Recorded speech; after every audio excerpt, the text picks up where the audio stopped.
I think the biggest thing, Jane, was when I was in the hospital and I talked to my doctor because at 55, I was in great shape. I mean, really, in my mind, the best shape of my life. And I said, how did I get cancer? I am literally this healthiest person I know.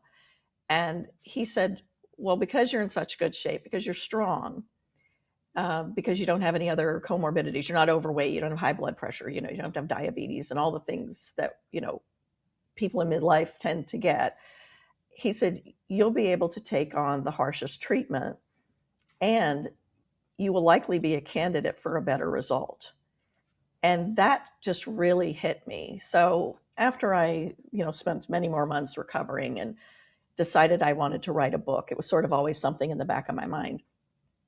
I decided to write a book on strength training because I love it. My husband and I went to the gym on our first date. So I have been strength training for 40 years. I love being in the gym.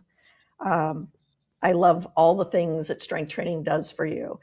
And I thought, I know most women won't have a health crisis like I did, but sometimes midlife feels like a health crisis. You know, the Mm. symptoms that we have in menopause and perimenopause, that can be um, tamped down and alleviated with the right, you know, exercise and nutrition protocols is really important.